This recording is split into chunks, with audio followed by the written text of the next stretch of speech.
Who are we talking about letting down? Who are we talking about letting down in the first place? Our associates, our team, our people on the ground, our front lines, the ones dealing with customers. We've all been somebody dealing with a customer at some point, if we're not right now.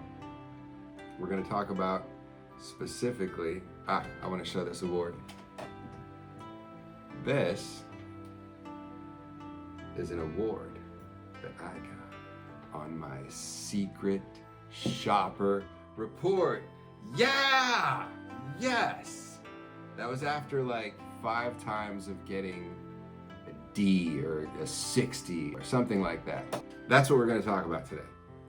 There's a right way and a wrong way to do a secret shopper plan. We're going to talk about the way that it's gone wrong and the way that it can go right. I'll just talk about my experience as an associate, worried about secret shoppers sometimes. You're measuring something that you haven't even built yet. The reason you're sending the secret shopper there is to see if the people are doing well. If you're not sure they're doing well, if you're not sure that they're happy, if you're not sure that they understand how to do the job that they're paid to do, how to follow the procedures, or how to leverage the procedures that they're supposed to use, why are you going to gauge them if you're not sure? So is it training? Are you using that for training?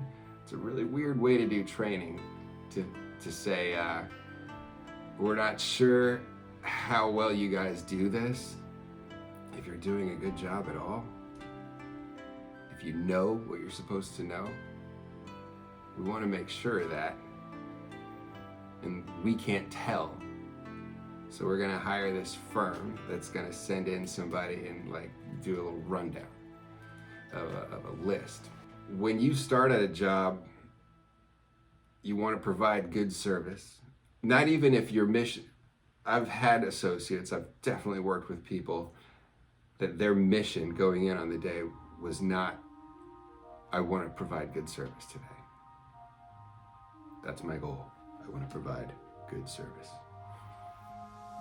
It's like, I hope to God I can get there on time. There's a lot of stuff that I don't want to mess up, that I know I could mess up and get in trouble for.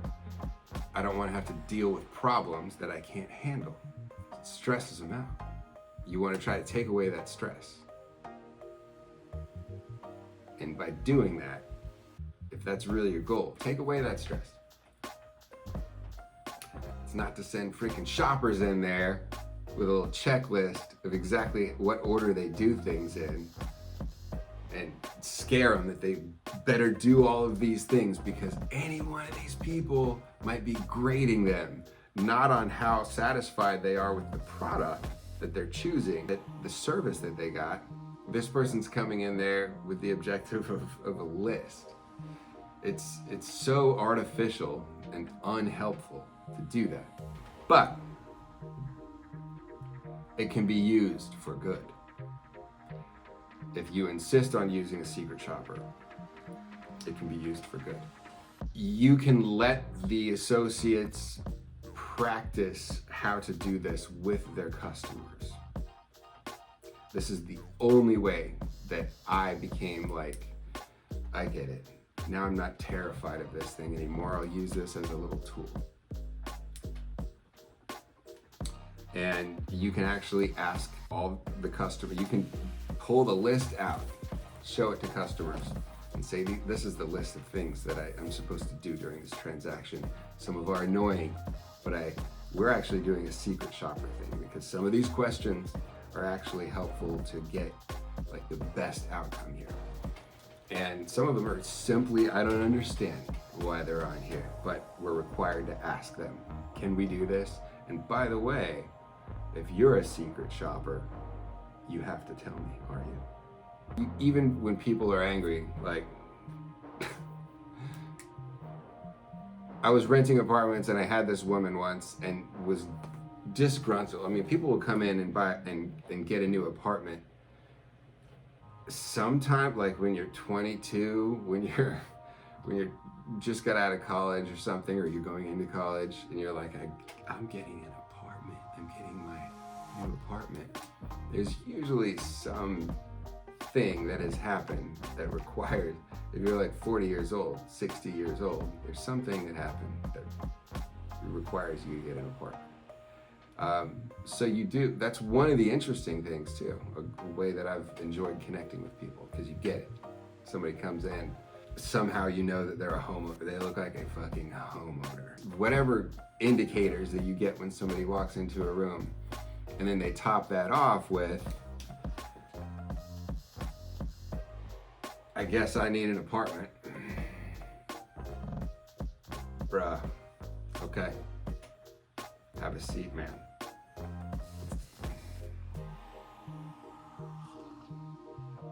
How quick do you need to move?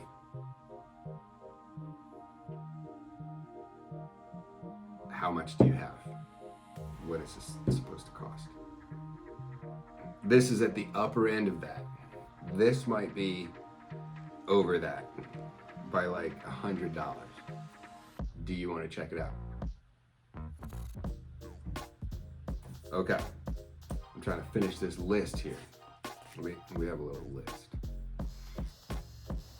This was this one dude I was talking to, but it's a way to go into the list in a way that like relates to that customer. The one I got this award for a secret shopper. She was young and she had this story about like traveling the world, and now she's got an RV. I think she was making this all up for the conversation, and we really somehow we hit it off. I was like, I love the idea of living in an RV. That's amazing. Talking about stuff that we both thought was fun. Lying through her teeth, saying that she needed a 2-bedroom apartment, right? So anyway, since we had covered all this stuff, she couldn't go back to her her checklist for her boss and say that I failed, because I did all the things.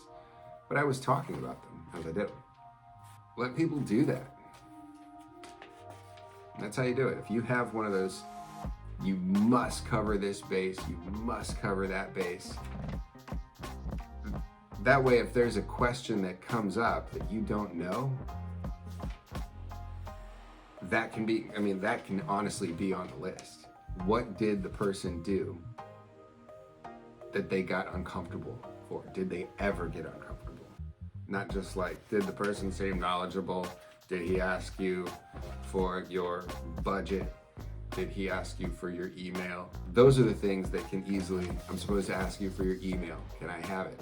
It's usually like trivial things that are like poking and prodding this crap that like, if the associate doesn't know this stuff, you need to teach them. Because people don't want to go to work and be responsible for stuff that they don't know how to solve. You have this problem and there's literally nothing in your control you can do to solve it. Look for those things. How do you handle those? See if you can make the people that work for you, that work with you. And this goes for you too, if you're an associate and you're dealing with this. The job I have now, I don't. So I kind of miss that. I have a job now where honestly it's almost the opposite of that. I don't work with people that are like, that you end up getting to know like everything about their life within a few minutes. And then there's this whole drama and you're like a part of it, like, all right, how's this year going for them? This is a good year for them, or geez, this is tough. I'm not sure if they're gonna, like, what decision they're gonna make at the end of this year. They don't seem happy. Or they do, if it works out for them. They end up really enjoying it. And then the damn prices go up. They just do. It's crazy to think of somebody that loves like their home and they've lived there for like 11 years or more. The apartment I managed in Los Angeles had a guy, I want to say 25 years in the same building, in the same place, like when the thing first was built. And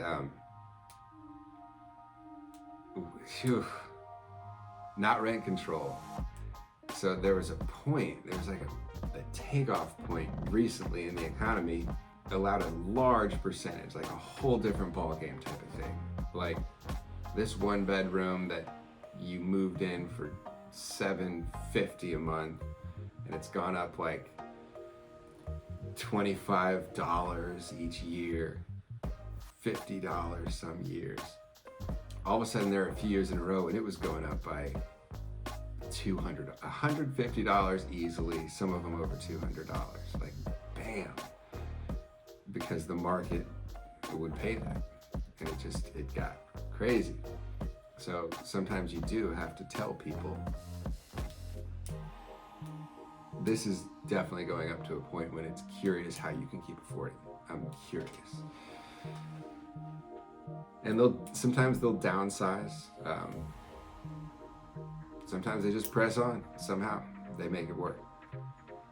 But that's one of the things, and I don't work with that type of interpersonal understanding like now at this job. So I kind of miss it. What I didn't miss was having problems that were out of your control so much. You got to be more of a ninja when you felt like it was in your control. I like that towards the end, when I started becoming not just the job, but an actual ninja. And not just ninja at the job. And that's why we're going to talk about what can take an associate from it's their job to take them to a not just ninja. Because if people are not happy, they're usually like, they're not pleased to help customers out, pleased to speak to people throughout the day. They usually are scared. When people are gleeful, they don't treat customers poorly, they help. So when people don't know enough, they might get frightened. And they don't go like, I'm scared, not that kind of frightened. This freezing up and inability to open up and help and flourish in the position. Flourish in like their day. You want them to flourish in their day. Even if that day is grueling physically and doesn't pay a whole lot. You know what? Let's enjoy this as much as we can. I'm not saying enjoy it like it's Christmas. I'm saying sometimes it is on Christmas and you're working. I'm not saying enjoy like this is a party, but we gotta be here. It's gonna be a lot easier if we know what it's gonna take to be happy. And I've had conversations like this. Do they know what to do when customers have a want or a need that they cannot fulfill? That's a feeling of inadequacy. Inadequacy. Nobody wants to be in a position where they can be the helpful one. They can provide help to a person. They can be giving what a person wants or needs, but they don't know how to do it. They think that what they can do will not result in that customer being satisfied. It's a shortcoming, like you've given them a shortcoming. Make sure there's none of those. None. And they don't, and you can still be a ninja without knowing absolutely everything by rote, verbatim. If you're the ninja, you can look up what you don't know and you need to give the team the power to do that. So when there was something that they didn't know, what was their response? Do our people know what to do with a problem in a way that the customer is happy? Bam. Have the list, do it honestly, and they will always get 100 on the secret shopper thing if they're doing that. And soon they'll have done that so much, they'll be having fun with it, that they won't need the thing anymore. They'll still complete it, but they won't need it anymore. And they'll be really successful because they'll be happy. The most successful workers are the happiest workers. And I've seen people go from unhappy to happy. So that should be your goal. Can you have an influence on that? This is about to run out, so I'm just gonna say, can you step up and make the best of any situation? Let's work on that as a skill. Can you step up and make the best of any situation? I'm gonna throw some imaginary scenarios. There was shit that happened to me. Fires, false alarms of fires that cause everybody to go out from a very expensive building on Ventura Boulevard. Everybody has to go out and stand out in the cold. It's LA, it's not that cold, but it's 2:30 in the morning.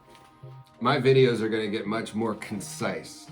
I hope you know that. I'm not always going to be rambling and singing songs and stuff like that and restarting my phone. So, the end.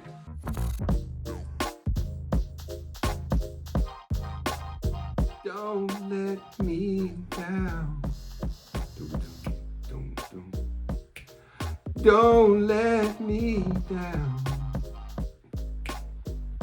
Who are we talking about letting down? Who are we talking about letting down in the first place? Our associates.